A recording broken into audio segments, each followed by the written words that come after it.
Welcome to the Loving Forward podcast.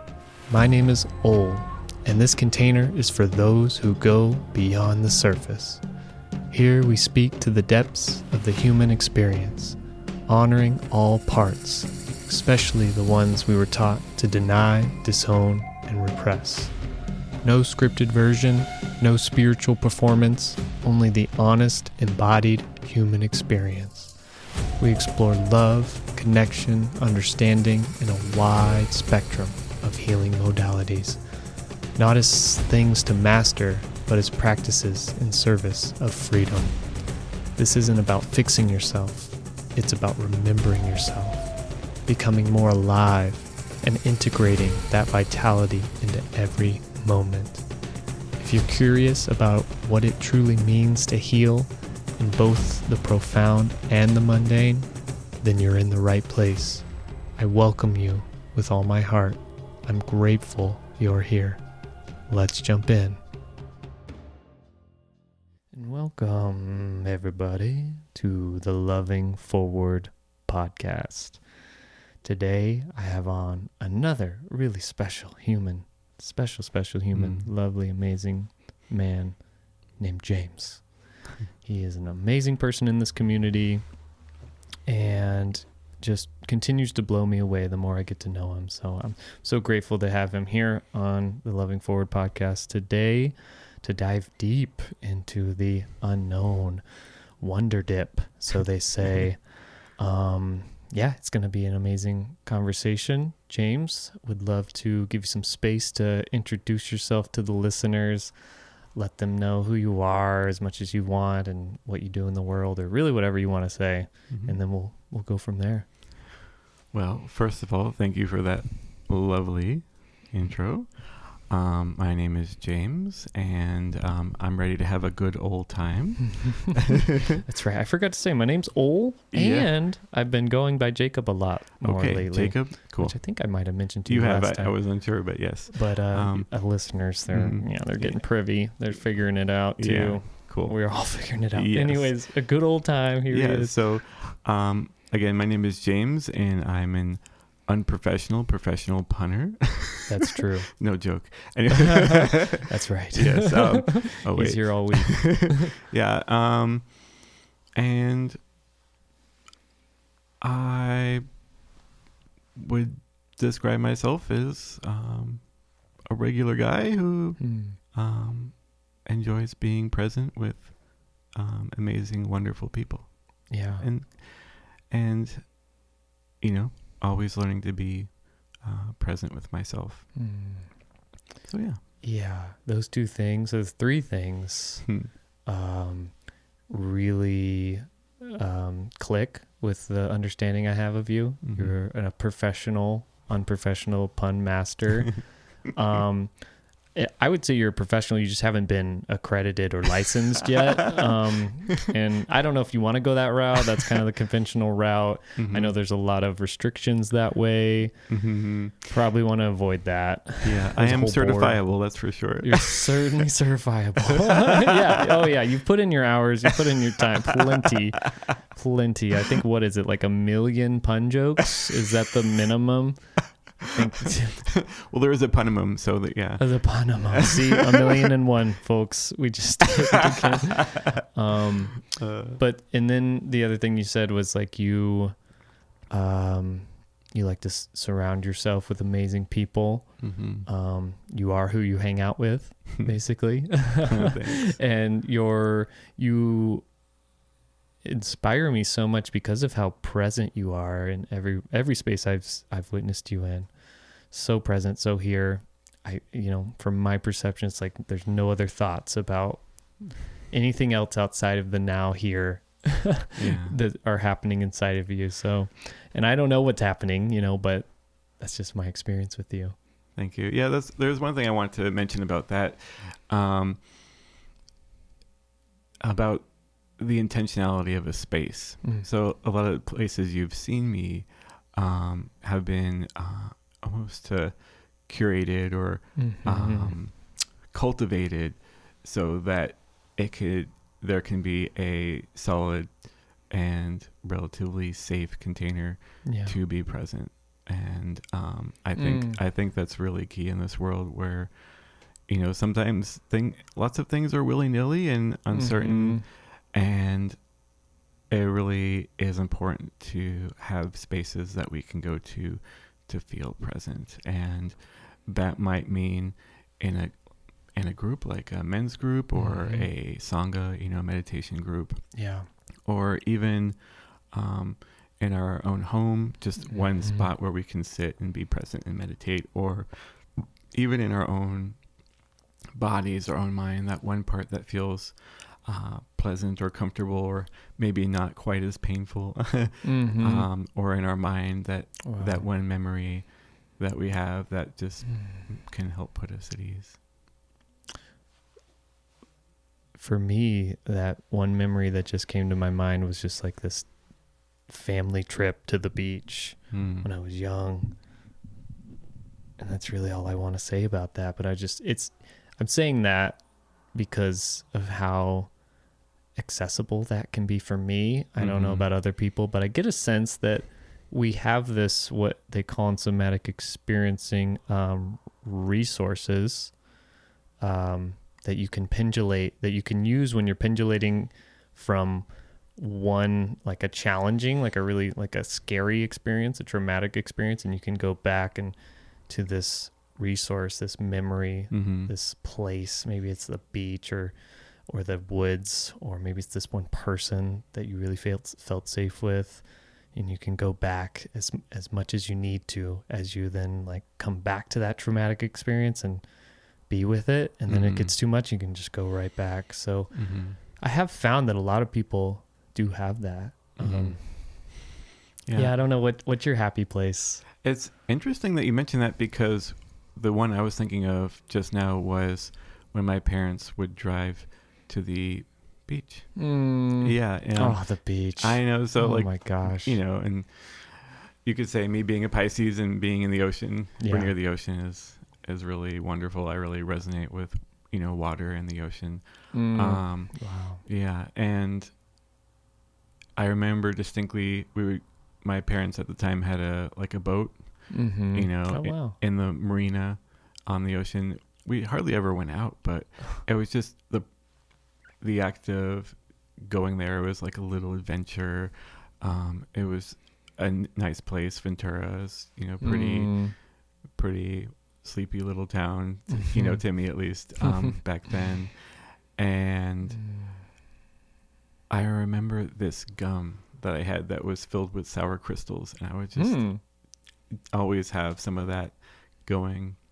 Yeah. Gum with sour crystals. Ooh, yeah. I can feel my like cheeks tighten up just thinking about it. Yeah, it was on the inside. Yeah, and it would just like would come out, and it was like, whoa. Yeah, and my mouth is watering right now. This was cocaine before. Before. No, you never. No one insinuate anything out there. I'm just saying, candy is cocaine for kids. That's true. That's true. Cool. You can't quote me on that. And chocolate milk. Wow, I got drugged into this. Wow. I got drugged.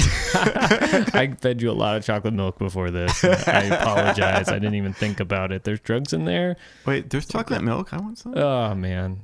You started You drank it all. I don't know. Anyways, we're going to have some fun on this podcast today, guys, because that's part of the healing path. Well, yeah. Did you want to finish that thought up at all with a happy place? I guess we call it a fun cast now. But yeah, 1,000,002. Just the idea of right before we got to the ocean, I could smell the salty air, and the change in, you know, like the biome or what have you. It's just very visceral and very like, okay, I've arrived, and this is the place to relax. Wow. Yeah, it's like the moment you said the smell of the salt in the air and the change in the temperature or the biome, like the barometer, the pressure in the air. It is. I could feel it immediately. I could see it. I could feel it. It's just what a gift. What a gift. And I know there's a lot of humans in the world that haven't had the access to Mama Ocean. I mean, holy cow, man. Yeah. And I want to talk about, as far as what you were mentioning about, like trauma and having the ability to go to a place in ourselves that feels regulating. And I really feel like the more, at least I can do that, the less charge that trauma can have, or if I have space to really express coming from that place and being seen in that and having those emotions feel like I'm in an okay space to express those emotions and be witnessed in those emotions, the more can come out. And also that process, with myself of going to having a place I can go to feel regulated and feel calm. Yeah. Did you have, let's see, there's a couple different places I want to go to. I think maybe just wanting to ask about your experience, since you kind of opened the door here with doing deep therapy or deep inner work, being the practice of being present with these traumatic memories or challenging energies or sensations in the body that can cause a lot of overwhelm or dissociation, disconnection, just freak out, and then learning. It sounds like you've learned along the way during that practice that there are these places in yourself that you can then, that you can refer to and drop and fall into when you need. And that takes practice. That takes a lot of practice. I really appreciate you sharing that works for you. Because that just helps me know it's like, okay, that works for people, it works for me. So it's good to hear someone else say, oh, that also works for them. So I'm wondering where you learned that. What was your introduction into that kind of work? Yeah. So, to clarify, as far as therapy, I am not a therapist or a counselor or anything like that. What? I've been paying you a lot of money. So you're not a licensed pun master. Well, no, I am a licensed pun master. Oh, okay. Yes, thank goodness. But we can do pun therapy. That's fine. I like that. I think I do get that whenever I'm with you. There's pun therapy happening. And you should send me over the bill, because I bet it's large. But anyways, you're not a counselor or a therapist. Yes. That's okay. Yes. No one really is anywhere. Well, that's a big statement. I know I shouldn't make. I've made two big statements. I made that, and I said that candy is cocaine for kids. Yes. This is the Loving Forward podcast, and I'm a respectable health and healing practitioner here in Eugene, Oregon. But I say ridiculous things, and that's okay. I'm human. Yeah. This Anyways, is true. Back to what you're saying. Yeah. So I'd say I've had my fair share of ups and downs, growing up. And for me, the things I learned from different authentic relating and expression groups, like Heart of Now. Oh yeah. Yeah.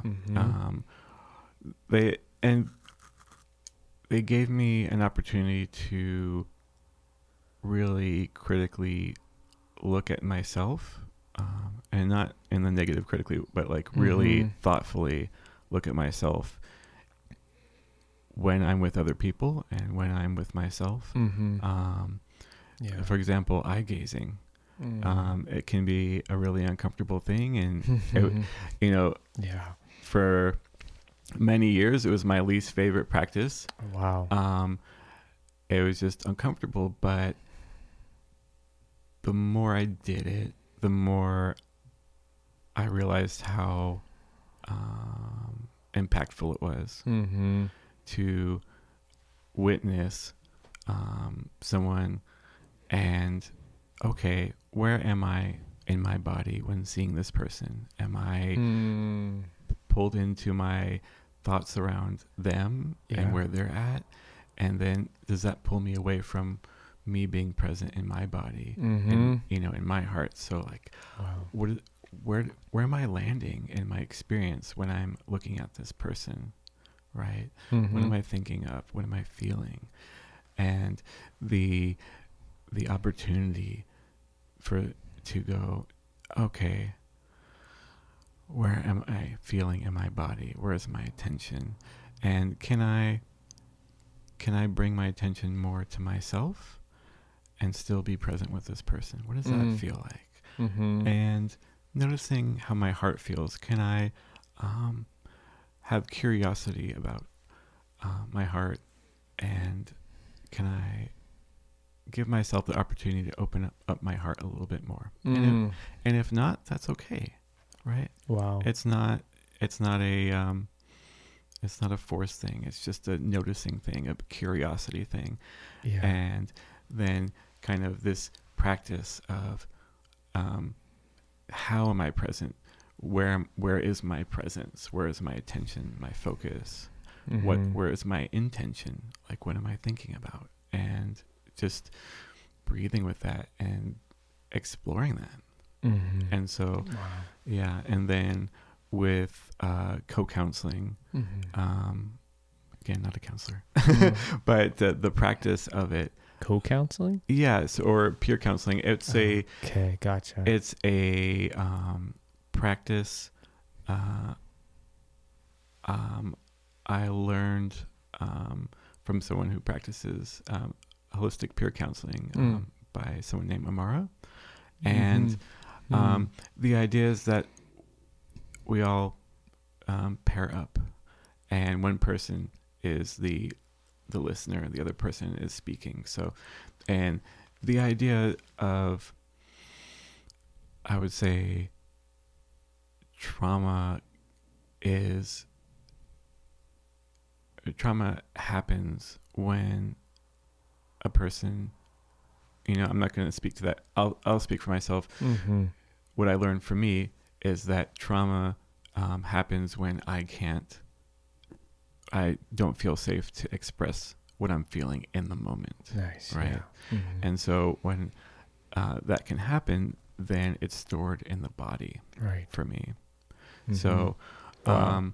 Yeah. And so if for some reason I feel like I can't, or it's not safe to express it, then stored in the body, and that can create dis-ease. Right. Yes. So, and so the idea of this practice is the person speaking. The main intention is for them to speak whatever they need to, or express however they need to express, to move those emotions through and out. And then the person listening, their job is to witness and listen. And with active co-counseling, it's more having curiosity and asking the person who's generally speaking whatever they need to say, whatever they need to help those emotions move through and out. And so it's not about, for the listener, it's not about being more emotional than the person, speaking or asking questions out of personal curiosity. It's about asking what they think would be best for them to help move those emotions. Wow. Yeah. And so, and then the pair, they switch, right? And so, and that way there's less of a barrier or power dynamic where there is normally with, say, counseling or other, or some other mental health treatment modalities. So that way it empowers all of us to be able to support each other in ways that are really meaningful. Yeah. Wow. I have a lot of curiosities about this practice you're talking about. Is there, first off, thank you so much for explaining that. And I just love that you've participated in that practice, in that container Me too. However many times you have. Mm-hmm. It seems like it's transferred really well to the way you operate and listen and speak from in the world. So my question first is, like, in terms of instructions for the listener who is essentially taking on the time spirit of counselor Mm-hmm. at that time. I mean, they're listening, of course, but then they are going to then offer questions or words, statements that help this person move that energy. Is that essentially the only instruction that they are given in that time, or is there other, like, training or just things that get people ready to be in that role? Mm-hmm. Yeah, it's generally a course that happens over a few weeks. I would say 8. Oh, okay. Yeah, and it's about 2 or 3 hours each meeting. I love that. That Yeah. sounds really cool. I would love to look more into that, Mm-hmm. because the whole asking the questions, or I love what you made a distinction of. I'm not going, the listener, the counselor's not going to ask questions out of just personal curiosity. Mm-hmm. Instead, they're going to ask questions that they believe or sense will help the person who was just speaking connect more to their emotions, and maybe even maybe even allow it to move. So yeah, exactly. And there was some of that in Heart of Now as well. Yeah. But in any sense of, processing those big emotions, it's meeting someone where they're at, so that they can, and creating a space so it's easier for them to perform their own healing. Yeah. So they're the person in charge of their own healing. Yeah. But we can create a space that makes it easier for them to do that. That resonates with me so much. It speaks to the intentions that I have in the work that I do, whether it's leading groups or doing one-on-one work. I want to have the container basically vibrate with that same message, that it's like, you are the one you are in charge of your healing. You're responsible for it. I'm just, like, here to keep the space clear for you to do that, essentially, or to keep energy moving, keep momentum going, because, left to our own devices, myself included, I can get stuck in places. So to have a peer or a trained professional that can help, that can recognize that and be attuned to me, and then interject however seems best at that moment, gets the energy going again. And so that's I'm really loving what you're talking about, this practice. Yeah. And I feel like in the groups that you do facilitate, that you do hold space for others in your way, you bring a lot of energy to the containers you create or co-create.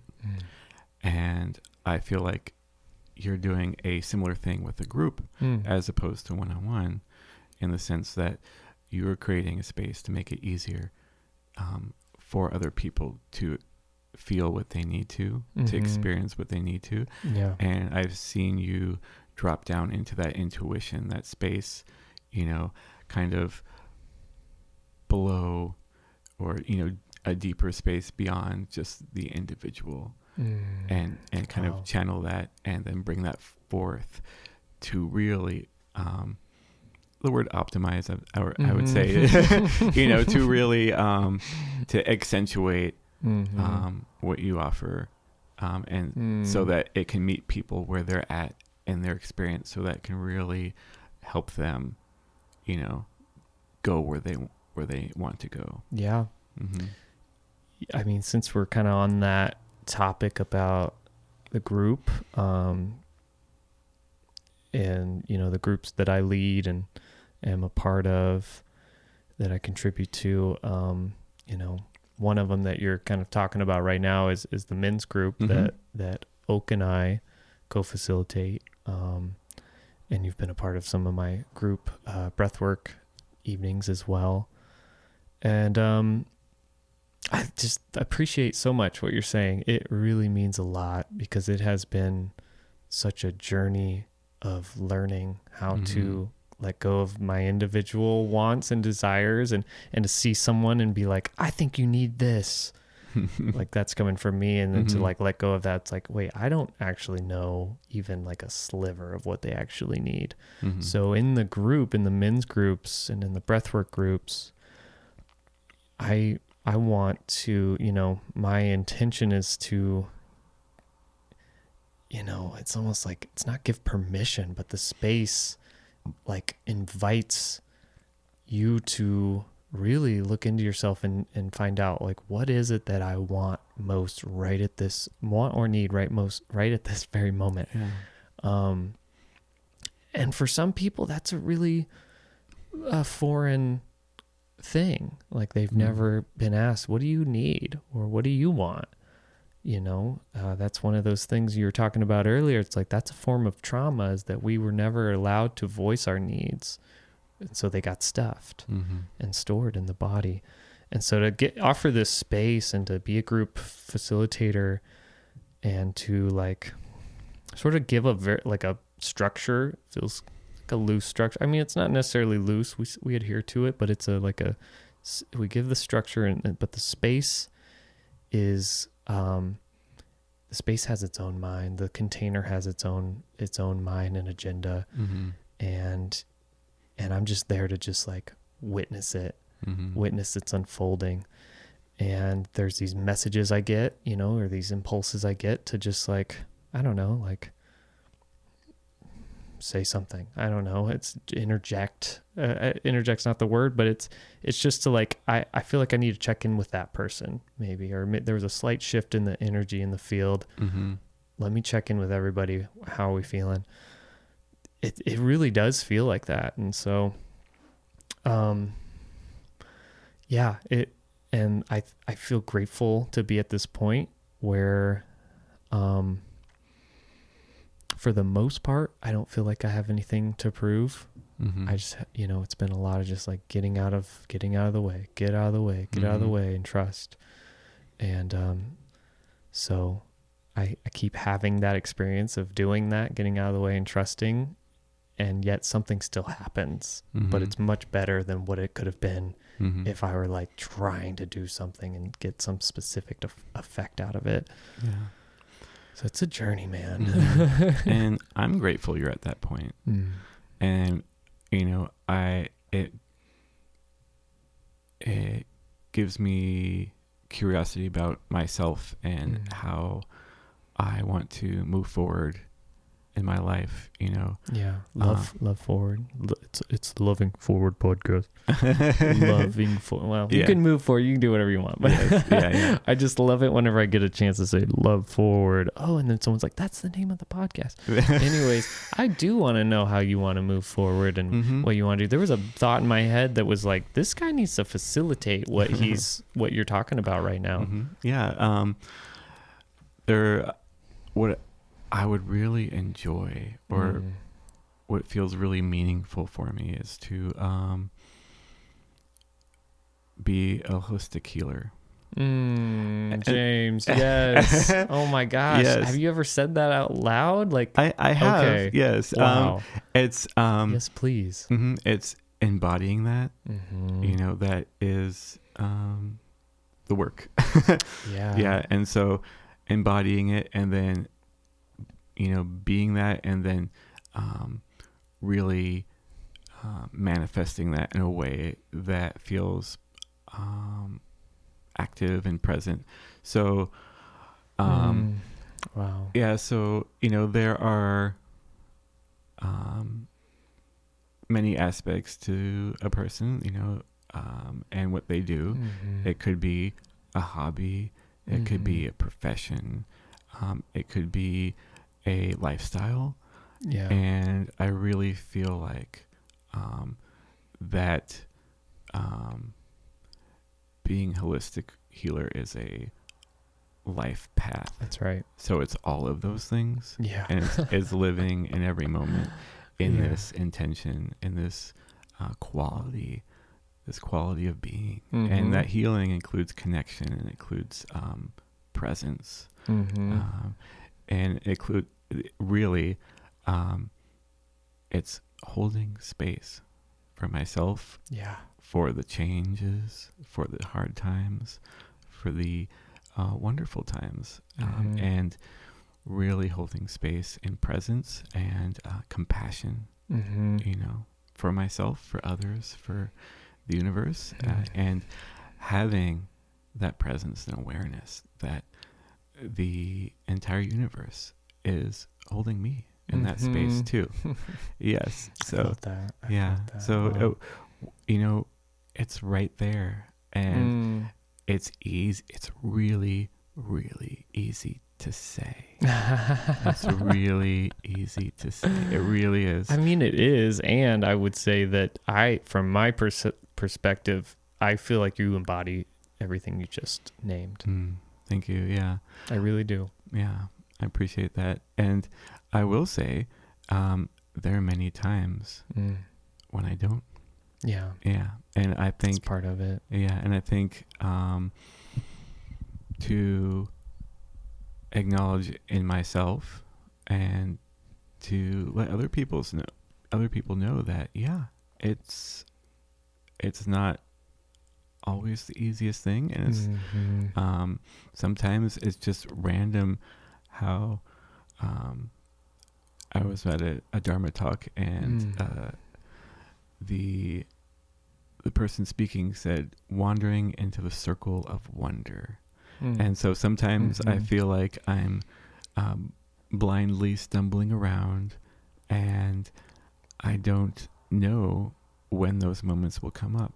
And also, I do feel like there are things that I could practice that will help widen that circle of wonder, so that when I am randomly, blindly stumbling around, I have maybe more of an opportunity to feel alive.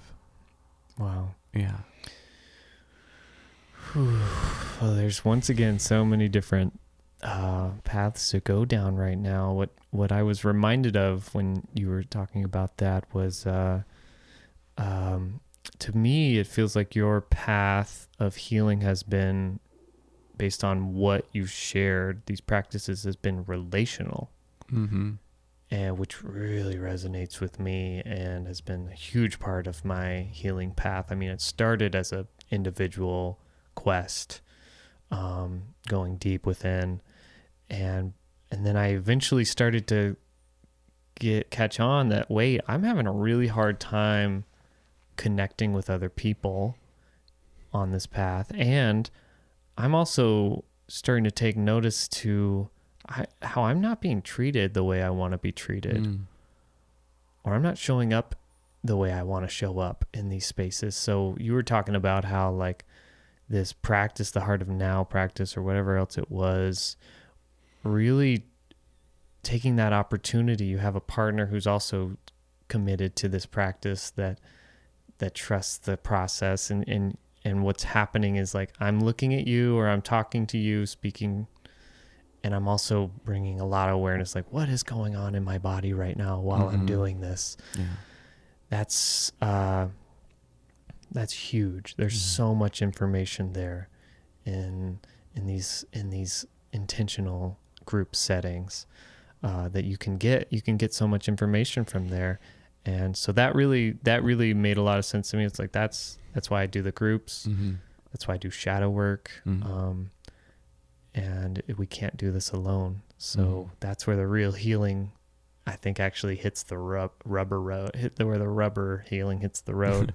So I'm curious, what your modality that you're leaning towards, like, if you see this holistic healer, holistic practitioner, role, version of you, maybe not even version, it's just like this, like, thing you're stepping into. Incarnation.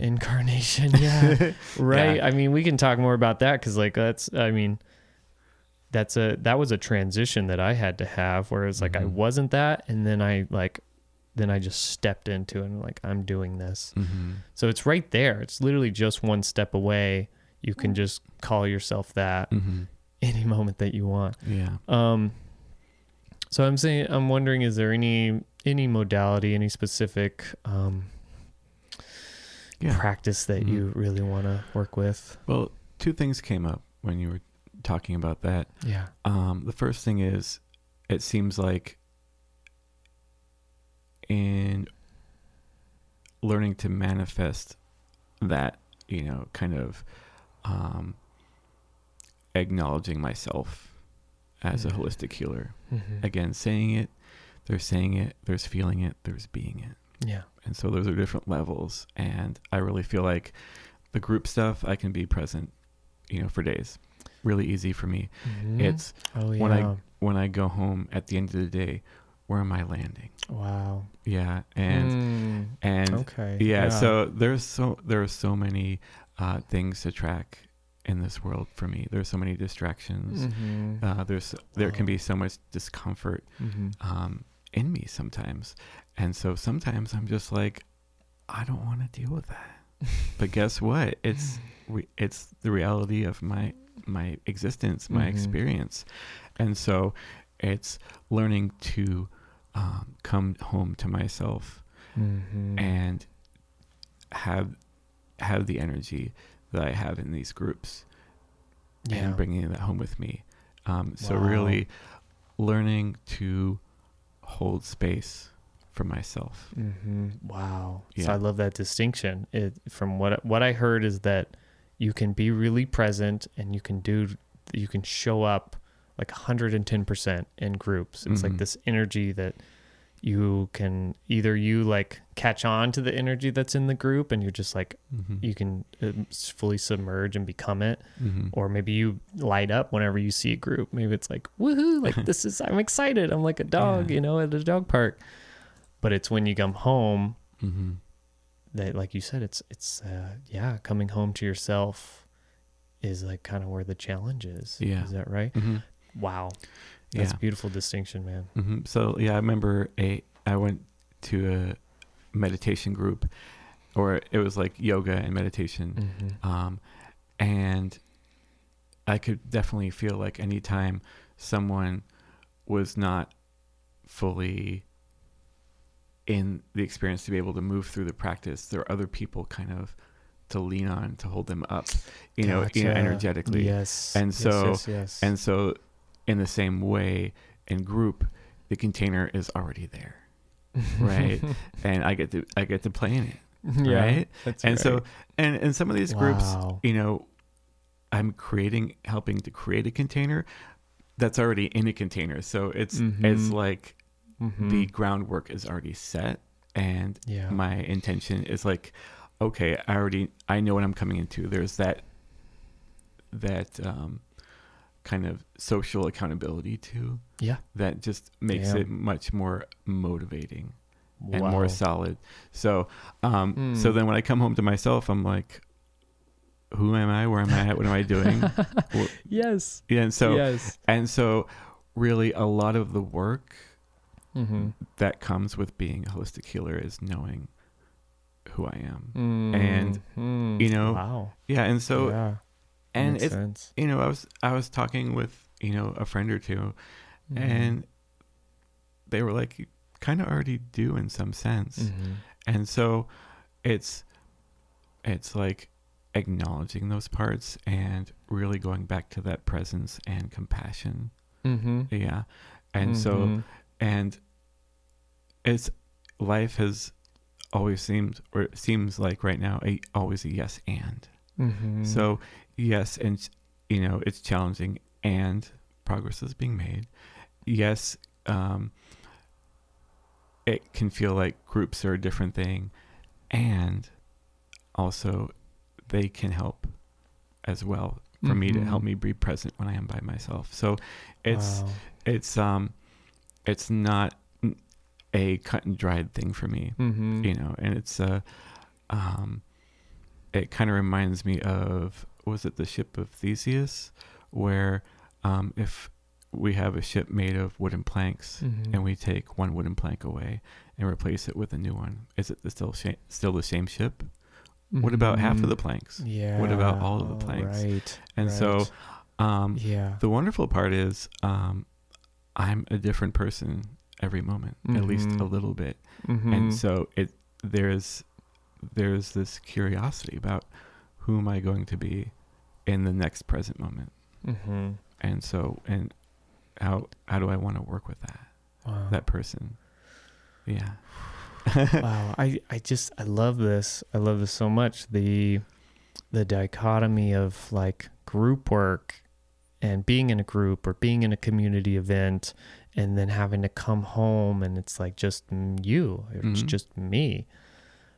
This is important to talk about, because I think a lot of people struggle with this actually. And for myself, I mean, I just want to say for myself, the first, like, I don't know how many times I led a group and all of them usually went well or really well or pretty good. I mean, most of them went really well. Yeah. But afterwards I would be like on the drive home starting to be like totally dysregulated or or just like, I don't even know. I felt just like really like a balloon that just popped or something, just emptied. So like, I'm just using that as an example of like what it's like to have the group high or the group experience and then have to go home and it's just me. And I'm just like, okay, who am I? What am I doing? Like, okay, what just happened? Yeah. How do I move forward? How do I live forward now from here? Yeah. That's super, super, super relatable. Yeah. Yeah. And there are times where I wanted I wouldn't say perfect community, but I wanted to be in community. And I feel like there are these disparate pop-up communities that happen with each group. And then I go home, I'm like, I'm not in community anymore. I'm in community. I'm out of community. Yeah. And it took me a while, many years, but to realize that community starts with me. Whoa. So, so say more about that. Yeah. So if I'm feeling like I'm relying on community to get something outside of myself, right? Then I'm missing out on myself. Yeah. And so it's really reaching and finding the community in there, that this being right here is a whole person that helps co-create a community. And so, and there's a whole community inside this being. Yeah. There's a whole ass community inside this being. Yes. And so, and to acknowledge and celebrate and honor that person. Wow. Yeah. It what that makes me think is what you said. Community starts with you, and maybe that makes me think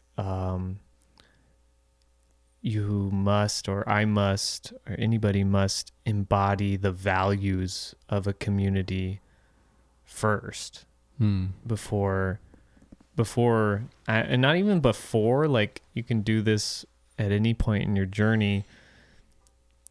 But you said about externalizing your, whatever it is community outside of you can give you, you can give yourself already. And I think it has something to do with like remembering and really connecting with the values of what community, stands for, what it represents, so community means like when a part of you, like talking about yourself as the community, when a part of you is feeling down or under-resourced, what does community do? Community will then amass resources and provide it and support you. this kind of points to like parts work kind of stuff, but we don't have to totally go there, but you know what I mean, right? Yeah, I do. So it's like that's like the value. If we can embody the value, or at least keep the values like in our field, these parts are welcome to get sick, you know. These different members in our own self that are part of our community can get sick or be dumb or whatever, you know. Like we have compassion. That's part of communities, have compassion for their members. And yeah, I want to reframe that a bit too. Okay. So for me personally, sometimes the things that seem ill or off, right, they're really just hurting. Yeah. And so right. And so needs not being met. Yeah. And so and that goes back to what I was going to say is like, how are you showing up for yourself? Yeah. And how do you want to show up for yourself? How do you need to be there for yourself? Someone once told me that being alone is the absence of others, and being lonely is the absence of self. Yeah. Let that one just sink right in there. Yeah. Well, I've seen in this work that I'm doing with other men specifically that they are lonely. Yeah. A lot of us men are lonely. And even when we're with people, we can be really lonely. And that's not exactly where I wanted to go with the next thing I was going to say. But I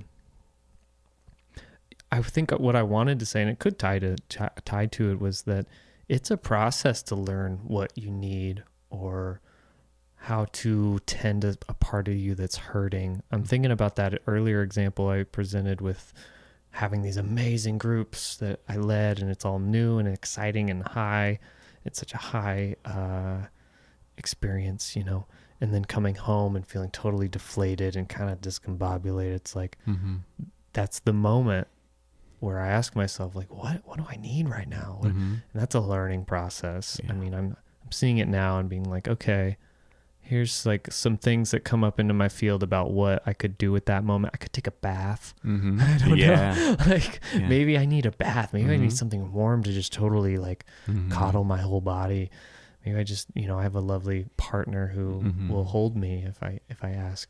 And so like, those are just like those moments to really slow down instead of just, you know, what you can do too is just like never really take that moment to pause in that and ask yourself the question, what do I need? It sounds simple. And it sounds like, well, who's going to answer me? Is it just going to be the me that's hurt that's going to answer me? Or, I mean, maybe, you know, or maybe there's something deeper that bubbles up. So I want to keep talking about this a little bit more here. This is like this what I've experienced with you is it does seem like you honor yourself. I think there's been times when it's been like, hey James, you want to come to this thing, or how you been doing lately? And your responses are like, well, this is how I've been feeling, this is what my body's been like, this is where my energy has been. And I've kind of just like been more like reserved or whatever verbiage you use. And I've always been like, right on, man. Like I perceive it as, and I interpret it as like, you're really honoring where you're at right at that moment. I'm just presenting that and wondering where you want to take that. First to what you're talking about before and coming home and like maybe feeling deflated. For me, a lot of it is just allowing time and space to feel that. And, you know, that being, it might not feel okay, but just being okay with being in that space. You know, there's something that wants to come through there maybe. Yeah, exactly. And it's almost like if you lead a men's group and you come home and maybe you feel deflated, having a man group of you and just, you know, like how you hold space for everyone, and you take the time Mm-hmm. And so, okay, maybe I just need to lie in bed and feel this way and see what comes up and have some curiosity around that. Yeah. And maybe it's just going to be icky, and maybe I need to distract a little bit, and maybe I can come back and just be with that. Yeah. Yeah. And so, and then, what were you saying about? I was just saying, from my perspective, it seems like you take good, not that, I mean, mm-hmm. you maybe do take good care of yourself, but what I was really saying is you seem to honor Mm-hmm. where you're at. Yeah, that's one thing. Is just, I sometimes have some chronic fatigue stuff, and it almost feels like having a cold without having a cold. Wow. And so it's like, oh, man. Yeah, so physically, I just can't anyway. Yeah. And I would speak to that. I really want to come. Right. And sometimes Yeah. oftentimes in the past, I've felt bad that I couldn't, but it's really now that, there are conditions where, it's not available to do things I've wanted. So I get to now choose Yeah. to rest. And so that's one thing. It's like, oh, I really wish I could be there. When I'm doing that, I'm not, acknowledging myself and my body where it's at. So it's like, oh, wait, I can choose myself and my wellness. And, that will give me a lot more than hoping or wishing I was at something else. Yeah. Mm-hmm. Yeah. The hoping or wishing feels like, to me, a form of resistance. Mm-hmm. Yes. Very much. My so. body's telling me this, but I'm like almost resisting what it's telling me because I'm so bad, like in my mind or something. Even my heart could say, I really want to be at this thing. It seems like a form of resistance. And so there's that honoring my body, and then really shifting that perspective and just being like, okay, it's almost like a reframing. Like I've had situations where I had to make decisions that were really hard, and remembering that each decision can be equally lovely. Sometimes that makes it hard to choose, but also I'm going to get something out of either path. Yeah. Wow. Yeah. Whew. Yeah. Those are interesting moments. 'Cause I think, I tend to be, let's see, happy isn't the right word, but I tend to be okay if like plans change or if they get canceled. And I had somebody once tell me, it's like, if you're okay when plans change, that means you didn't really want to do that. I'm like, well, it could be true. Yeah.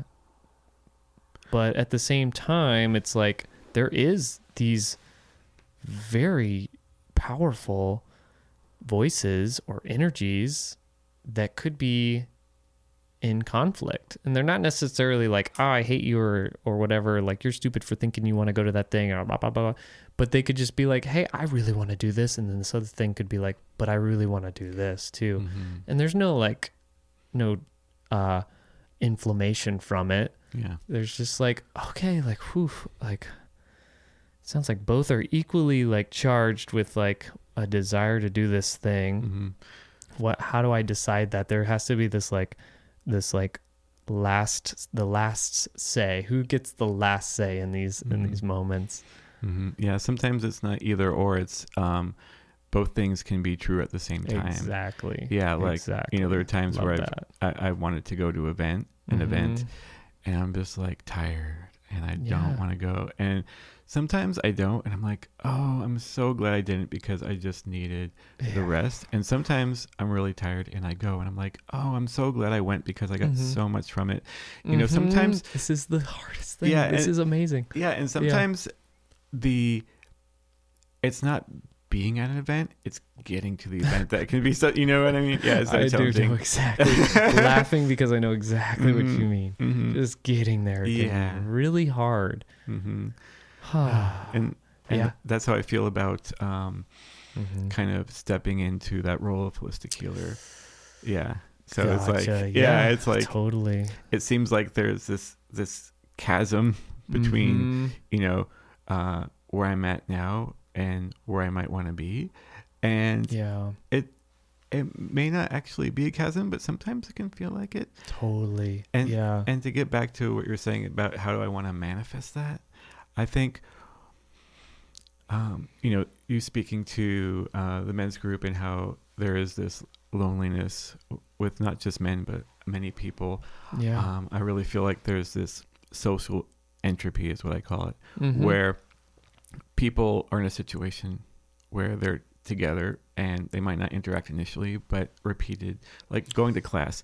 And so eventually you might get to know someone and become friends, and you hang out all the time. It's wonderful. It's amazing. Yeah. And then what happens? The class ends, and then, oh, we should hang out. And you maybe hang out, you know, in a couple weeks. Oh, we should hang out. Oh yeah, maybe a month later. Yeah. Oh, we should hang out, and then gone. Yeah. And so in our society of distraction and overwhelm and oh my gosh, figuring out, it takes extra energy, so much more additional energy, continuous energy, just to stay connected. Right? Yes. Oh yeah. And so I would love to have a group where we can explore that and go, okay, how are we going to make those lasting connections? You know, acceptance when things end, but how can we show up and like faithfully show up for each other in a way that feels lasting or meaningful? So it's like, okay, why have you come here? What are you looking for, you know, in those lasting connections, you know, and, you know, here are these things. Yeah. Here's how we can show up for each other that feels nourishing and sustainable. Yeah. Whew. Wow. I mean, you're hitting it right on the head with this, with so many different concepts here and challenges.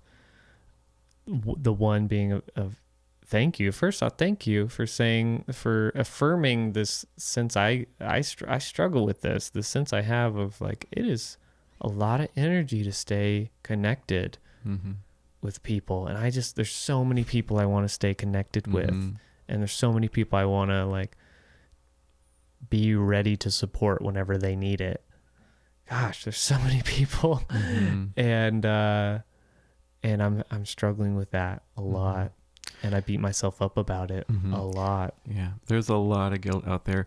Oh, I'm so sorry I couldn't make it. It's just, oh, I feel so terrible, this and that. Yeah. And then it's like, that doesn't contribute towards us meeting again. Exactly. And so that can create another barrier for, you know, and so like, I'm associating this, this person expects me to be there and I'm not, or I really wish I could be with this person, but I'm doing this, or I just feel this. And so there, you know, with some people, I'm really stepping into, let's keep it in flow.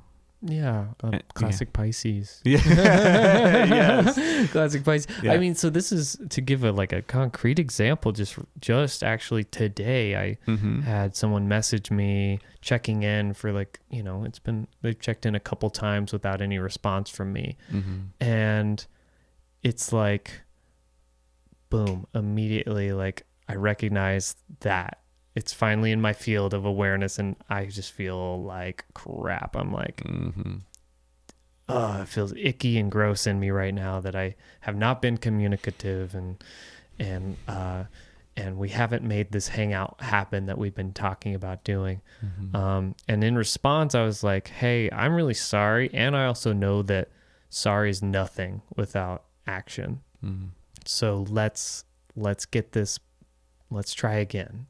I'm willing to try again if you are, to make this happen. Like, hang out tomorrow this time. What do you think? Yeah, you know, like that's kind of been the deal with the whole I'm sorry culture.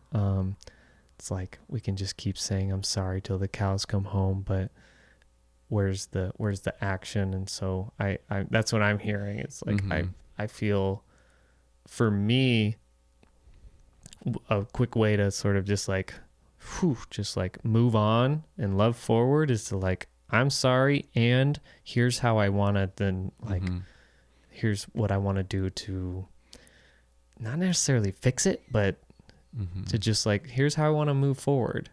Yeah. And that happens in relationships for me all the time, because I am constantly falling short. There's so much to manage and track in this world, you know. There's so much. Yeah, and so we got to have compassion for ourselves, right? And so, yeah, what were you going to say? Yeah, and so, you know, I was just thinking now we can reword that with the sorry, where it becomes more intentional. I wish I had been more responsive. How can we move forward with this? Yeah. You know. Yeah, I love the rewording stuff, and I love it's almost like reprogramming that can happen. Like one of these modalities that I love so much that I do think works is nonviolent communication. And it's like, it's kind of like scripted. There's like a template for how to speak, and like a step-by-step process. First I state and own my feelings, and then something else, and then it's state your need and make the request. I actually, for some reason, can't remember what the second thing is, but it's four steps. But even if you just do those 3 steps, that's amazing and huge, and for some reason it tends to work really well. It not, the 2 important parts of it is that I'm owning how I'm feeling. There's a way I'm like validating you and what I've observed in you that might be causing this disruption or conflict between us. That's actually what it is. I know it's like part of it is taking speaking objectively as best as you can about what is happening. So it's like, if someone says something really offensive, you're not going to say, hey, you're really messed up for saying that offensive thing. First, you're going to start with like, what I saw is that you said this, that. How that made me feel was like really uncomfortable, and I even maybe felt some rage. And then you state your need, because these emotions tend to come up because a need is being unmet, and you make that request, and hopefully it's a reasonable request that they can accommodate. So I'm saying that because the whole, that's like to then okay, you read about that and you take a course on nonviolent communication, and then you have to like, it takes a lot of reprogramming and whatever, integrating and applying for it to then be part of your the way you speak. I'm reading this awesome book, by the way, called The Brain That Changes Itself. And it's all about neuroplasticity. It's like the first, it was one of the major books about neuroplasticity. It wasn't that long ago that they believed the adult brain was not plastic. At some point, I don't know if it was late teenagehood, that the brain just was set in stone, is what they believed. And so that book is saying like, nope, that is not the case. The brain is much more powerful than that. Yeah. And yeah, I saw that in a bunch of other wonderful looking books there. And I'm curious about, how you have maybe had set ways of thinking and how you've changed that, Yeah. Oh man, I've had so many milestones. Maybe that's not quite it. It's these like pivotal moments on the path where I had to let go of something I really believed in, really thought was like the way. So I can't necessarily, I can't think of one specific thing. I mean, meditation, for example, there's been so many different iterations of my meditation practice, and each one, except for this like last one, I've thought like, this is it. This is the practice that I'm gonna take on for the rest of my life.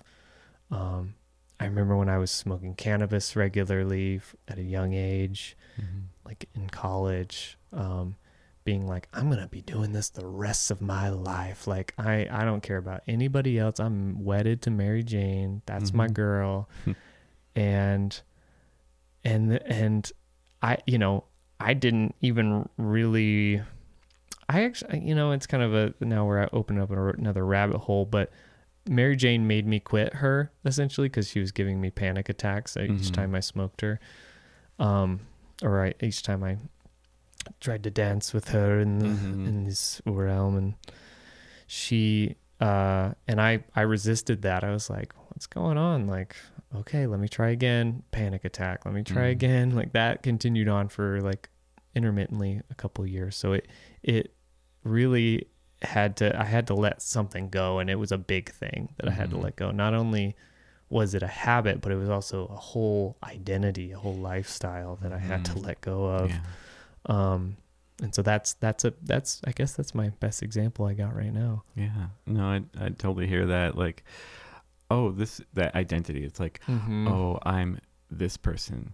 Yeah. And then you change, and then the world changes, and everything around us changes. That's so right. Yeah. Yeah. And I remember years ago when I was a student, I had a partner, and my dad was still around. And then he passed, my partner and I broke up, and then I graduated. And it's like, I'm no longer a student. Wow. I'm no longer a partner. Whoa. I'm no longer a son. Who am I? Ooh, brother, wow. Yeah. It's like, I'm James. Three huge things at once. Yeah, it's like, I'm James. I'm James. But what does that mean? Yeah. And so like... Right. James is a verb. Yeah. I'm Jamesing. Yeah. So it's like, who are we as people outside of our relationships? Like the one relationship in which I think all things can be founded is a relationship with ourselves.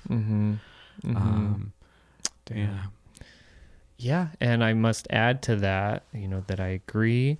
And some of the ways, or maybe for me, primarily the way I've learned who I am, what I am, is through relating with other people, like having conversations with you and with anybody, with a human. And in the group work too, I've really found out who I am. But it's a balance, like I sometimes lean too far into the groups and into relationships. And my response is like, I need to go be in the woods by myself for 2 weeks with no phone or anything. Like that's been sometimes what I've done, to counteract that. Because it's really important, really, really important to return back home to yourself and to do that. It doesn't have to be any specific way. I was going to say you do it with ease and with grace and all these like, fluffy saccharine words. It doesn't have to be like that. Just come home to yourself, connected to yourself. Yeah. That's really it. And it could be whatever it is, But yeah, you are right. It's like, we are surrounded by mirrors, and, I feel like sometimes with different people, I'm in different ways. That's right. And sometimes people give me a little puzzle piece that I didn't know about myself, so it's definitely wonderful ways to get perspective is through people. As long as I don't forget myself, which sometimes I can be a bit forgetful. Whew. Yeah. And so we, create conditions in our life to remember, to make it easier to remember. At least that's what I like to think. Sometimes it is relationships that help you remember. Sometimes it's a book or an altar at your house, or just, I don't know. It's just, sometimes it's, we're helping each other remember, and we're also like creating the conditions in our life to remember as often as we can. That's why I have all these sacred objects around me, and sacred geometry and the candle flame. I mean, all these things are subtle reminders of peace or a part of myself, yeah.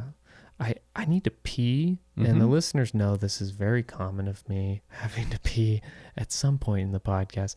What I want to do when we get back is talk about humor and how comedy and just like play has been a part of your path as well. And we'll kind of wrap up there too. Absolutely. Okay, I'm gonna pause. Bye. All right, bye. Hey, and we're back on, and I was just singing this song called "The Listeners Know That I Like to Pee" at least once an episode. Yes, and I'm so glad you did, because you would have been pretty pissed if you didn't. Oh my God, pretty and pissed. I would have been pretty and pissed at the same time. Pretty and pink. Actually, I just bought some basketball shoes because I'm getting back into balling, and I didn't even, I just needed some shoes, man. But I went into Big Five Sporting Goods in Eugene. I think their place is a front for like some possibly mobs activity. Here I am saying some big claims once again, but I just get so weirded out every time I go in that store, and I'm like, what? Are you guys making any sales, first of all? Like, do you care to make any sales? I went to go find some basketball shoes. They only had 3 different kinds. And I asked, do you have a size for that I need? And they were like, no. But we do have one in this pink shoe that we do. And I was like, it's kind of cool, actually. All right, I'm going to do it. I'm rocking it. So I bought it. It's a pink. I got a pink basketball shoes on. It's not my style, but I think it'll work. It's a statement. It is, yeah, exactly. But Big Five Sporting Goods, like, what are you guys even doing? Anyways, let's dive into this thing, because I'm curious about you and when you started being so funny, and maybe before you were professional at it. Were you always punny, and where did that come from? I would say I've made the pun every now and then as a kid, and sometimes I don't think it was I remember one time it wasn't always the most well received, so I just kind of like tucked it away a bit, but I've always been kind of goofy and weird in a good way. For sure. That's right. Yeah. And then I would say probably around yeah, around that time. Yeah, probably around. We all had that time once. Yeah, or twice. 2015, or even. Oh shoot, not that long ago. I mean, I guess that was 11 years ago, but I don't consider 11 years ago that long ago. Yeah, I would say around then, or even a bit before. I just kind of like grew into it, and like I would make puns, and that's my main form of communication these days. That's right. That's true. Yeah. This is true. And I really feel like I am the universe's sock puppet, and it just takes its hand and goes, bloop, okay, make puns, blah, blah, blah. Right, because when you get going, you cannot stop. Yes. It's literally every sentence. I'm a pathological punner, yes. Yeah. Self-diagnosed. Yes, absolutely. And they so don't have that in the DSM-5 yet. Yet. What about the DSM-5 TR? Stay tuned. Wait. It's TR. Yes. So, I've used it for many things. Mm-hmm. I've used it as a way to kind of create ease between people, if there's tension, or if, people, I don't want to be seen as someone who's scary. And so puns are a great way to just break the ice and have fun. Yeah. And, fun, sometimes, man. sometimes I use that also to jokes to kind of hide myself, my truth. It's like, jokes are part of my truth, but sometimes it creates a little mask. Yeah. And to make things a bit easier, but truly, for a lot of the time when I make puns, people laugh. Yeah. And I feel good, they feel good, and why not? Yeah. Why not feel good? Yeah. Yeah. Yeah, I agree with that completely. It's just a joy. It's a great joy to be around and be involved in it. I think people can sometimes cringe. My thought is it's because they can't keep up. Well, I'll explain that. Okay, you'll explain the cringe. I think that's my like this. That's a verbal processing thought that I just had. Like, first time I ever thought that. Cool. Well, first of all, that is one thing I want to bring to whatever healing practice I have is joy. Yeah. And celebrating joy. That is a beautiful, beautiful thing. And when it comes to when at one place I worked, I made so many puns that they fired you. One of the supervisors, she was like, "James, you get one," and I would invariably make more puns, and she'd be like, "James, you're fired," and it's like, "Oh no, really?" No, she didn't really fire me. You're protected. Yeah, so you're in Oregon at least. Yeah, I was like, well. I worked at a different site primarily. It's like, I don't even work here anyway, so you can't fire me. And so it's just an opportunity to be human with people and just kind of let down those masks a little and just be ourselves. And I am 1,000,000,000% about authentic relating and expression and seeing people where they're at with, and to kind of help remove those masks or even be present with people in their masks so that they can do whatever they need to do. And so, so I just, when people laugh, I get so much from it. When they groan, I get so much from it. And I think that if they think it's terrible and they tell me, that is amazing and wonderful and beautiful, because guess what? They're telling me how they feel. Yeah. Yeah. Oh, yeah. And they feel okay. They feel open enough to share exactly where they're at, and them saying that was horrible, they're playing with me. And that is wonderful. They're playing with me. Yes. Yes. I love this so much. True. Yeah. Wow, no, that is really true. They're deciding to engage, and I think I wanted to come back to a point you made earlier about like the way that people incite your way of being. If you think about it, like you show up to a group and the group's a specific energy, and I can kind of just like match that energy. Or I can even like, if I come in with my own energy and it's like it's like more excited, like that can affect the group and the group field.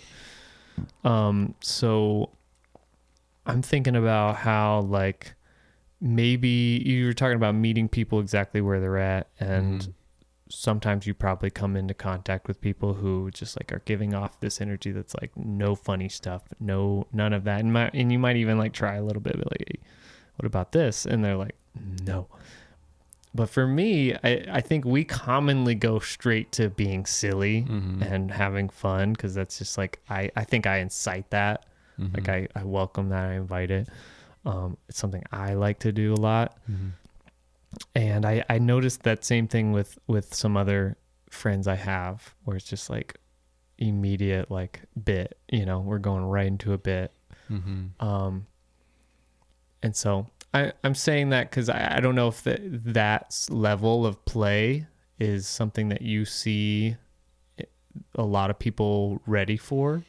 Yeah, I think me being punny and generally known as a jokester and stuff like that, in that regard, it gives other people permission to do that as well. And so if that's in them, that will come out. Gotcha. Yeah. And so a lot of your friends might not be as okie dokie jokey with other people as they are with you, because they know that you bring that energy, and they want and they want to match that, you know, or they feel like they can. So true. I've heard that a lot. Yeah. And I will say that there are times where I can be rather serious, and I like that part of you a lot. I like that side of you a lot too. Yeah, thank you. Yeah, it's sometimes it's not always what people default for me, and so I want to create joy and levity.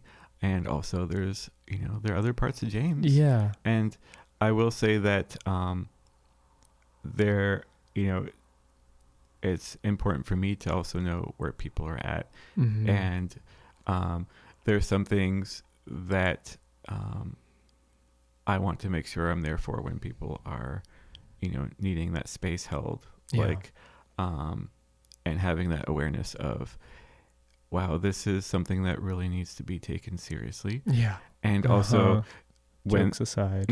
And then also within that, sometimes there's a lot of tension, not necessarily between me and someone else, but just in their process of wherever they're at.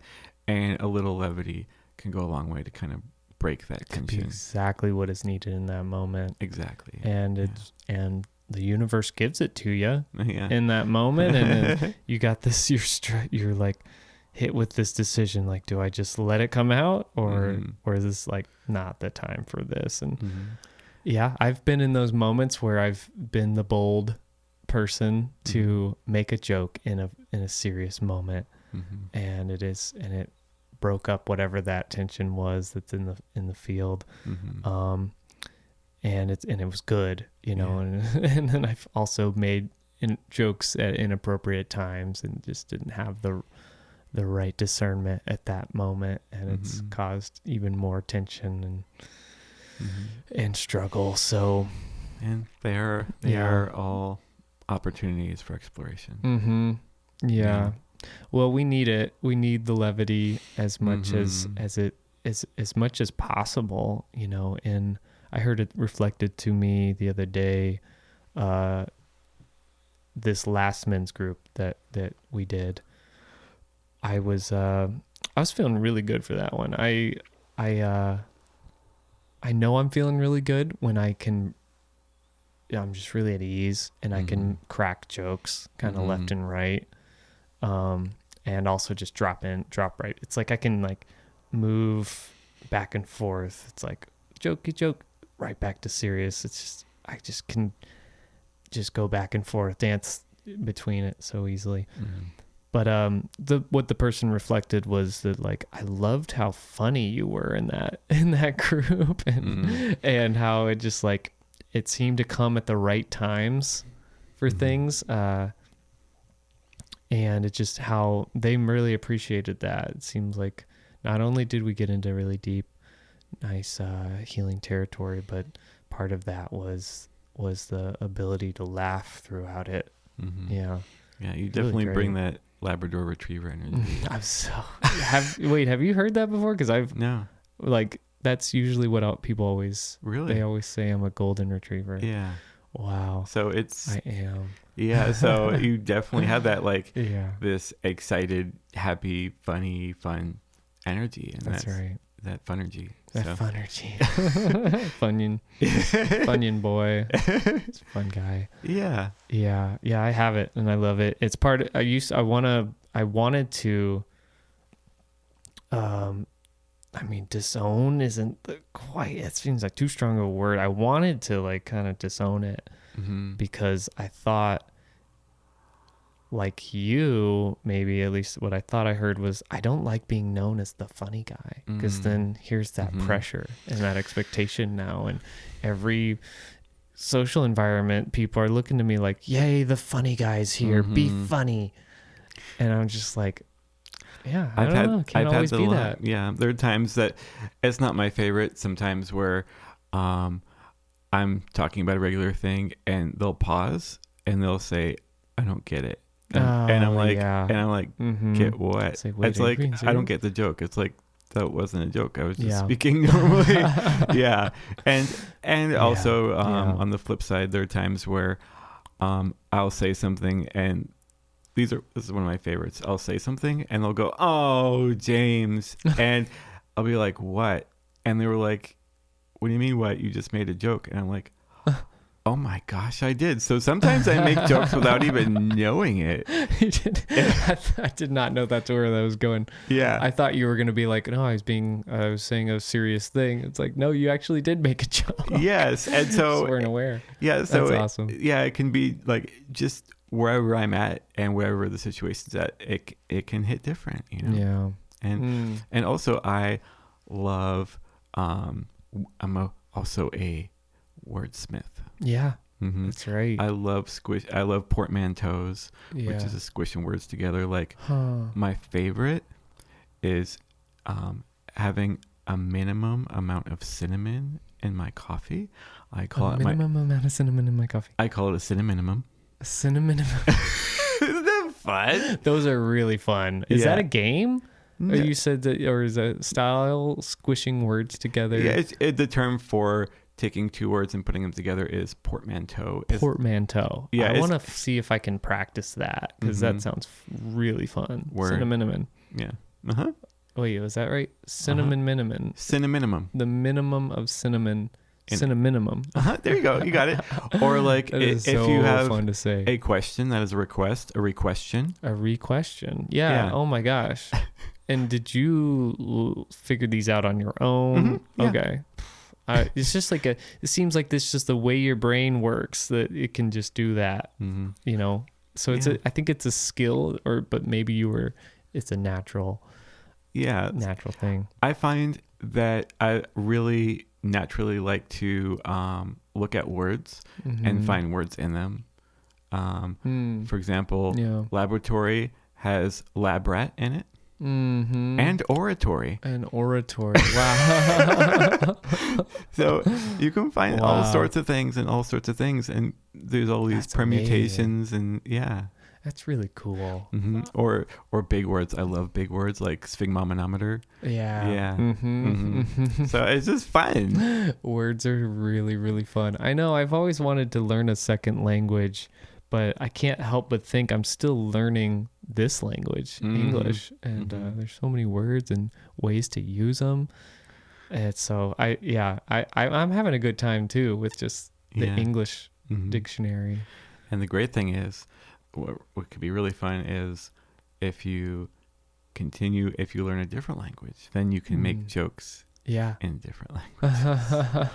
And I've kind of a little bit in that way, but really, but it was pointed out to me it didn't fully translate, but like so, but that's okay, and I'm having fun with it. Or like I really love topical humor that comes up in the moment. Like I'm not much of a churchgoer, but my aunt, who's my godmother, wanted me to go to mass, and so the first time I went to midnight mass. Really wonderful. It definitely has a different feel, and at midnight. Wow. And I just came up with jokes, and like for example, what do churchgoers? What's their favorite type of milk? Cow milk. Pasteurized.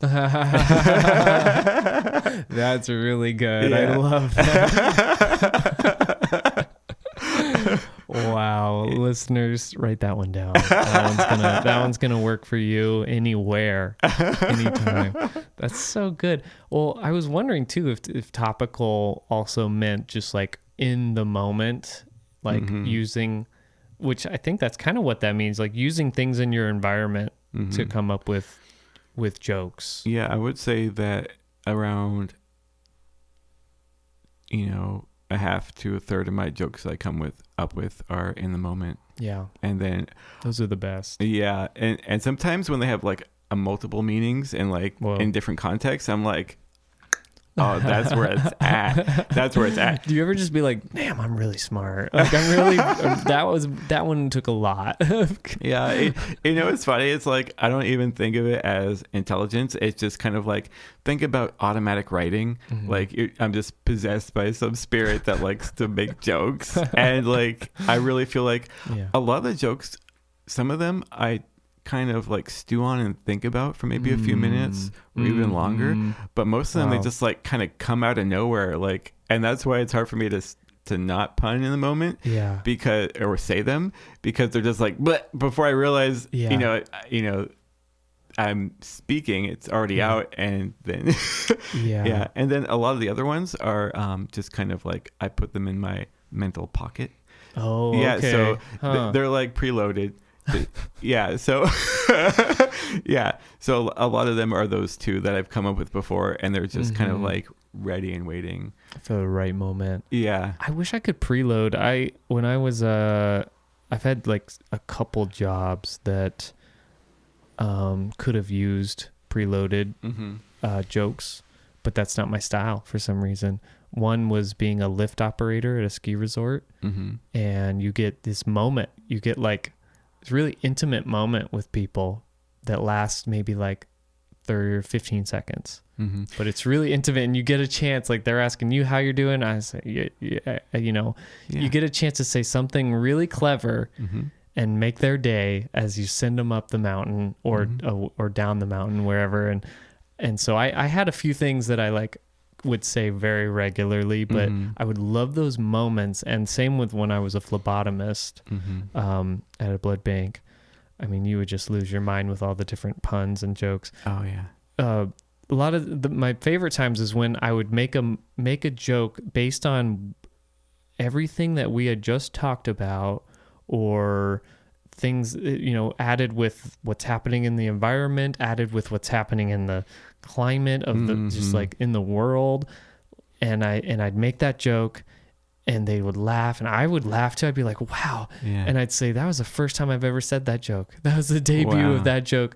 And I would love that. And then I would never say it again. I would never remember it ever again. It was just gone. But it was like so great in that one moment. Well, I'm glad your phlebotomy jokes weren't in vain. Yeah. Oh my gosh. We're going to be done here. You get one more by the time this episode's done. Well, they were in the vein, man. I was a good phlebotomist. Yes, I know. I think I was in the vein. Well, I'm glad you stuck with it. Yeah. And I'm sure your experience there, at the ski place was really uplifting. Yeah. You got me started. We got to end right now. Oh my gosh, James. Well, this is what? Oh, pardon your me. Phone? Yeah. Pardon me. Your phone farted. Anyways, so this is a beautiful way to wrap this conversation up with on the lighter side, and just hope it inspires people to play more and find that part of yourself that can make jokes. We can do it out of anything. This guy does it literally almost, it seems like, for a living. Just it comes out of every like pocket of his being. Orifice is what I was going to use. And I was like, is that right? Anyways, James, if there's anything you'd love to leave the listeners with, or whatever you'd like to do. I don't really know how to wrap this one up today, so I'm just curious if there's anything you'd like to say. Yeah, I would say everyone, you have an opportunity to choose yourself every moment of every day, and great job being you exactly as you are. Yeah. Beautiful. Wow. Yeah, right back at you. Right back at you, brother. He's blinging his fingers. Happy flaps. Happy flaps. Well, how cool, man, that we did this, and I'm going to go home and rest and get ready for men's group tonight. Nice. I'll be happy to be there. And, yeah, buddy.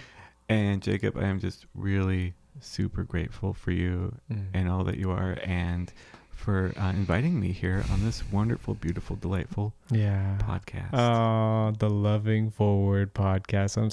I'm so grateful that you wanted to come and do this, and this exceeded my expectations by a million miles. This was one of my favorite conversations ever. And it's been such a joy. We have such a great chemistry conversationally, and it's been amazing, man. So you have added so much beauty into this space and onto this channel, and hopefully to the listeners' ears and their inner world and outer world, and helping us continue to love forward. So thank you so much. I love you, James. I love you too. So proud to call you my friend. And yeah, thank you. And we'll see you guys out there somewhere in dream world or in the energy world, and just take it easy. Listen to James. Do what you are. Be what you are. Love y'all. Bye. Bye. Sweet. Thank you for spending your time with us at the Loving Forward podcast. I appreciate your presence, your attention, and your willingness to be curious while swimming in the mystery. If something in this episode resonated with you and you feel a call to explore your own healing work, I offer both in-person and online sessions in shadow work and breath work. I also lead in-person men's groups here in Eugene, Oregon, and I would love to have you join us. You can find all of this on my website and stay up to date on current offerings and my latest ponderings on Facebook and Instagram. The website and handles are in the description. These practices support nervous system regulation, emotional integration, and a more honest, embodied relationship with yourself and others. You're welcome to reach out, ask questions, or take the next step when it feels right for you. Contact information is in the description. Until then, keep listening to your body, keep honoring your truth, and keep loving forward as best you can. And so it is.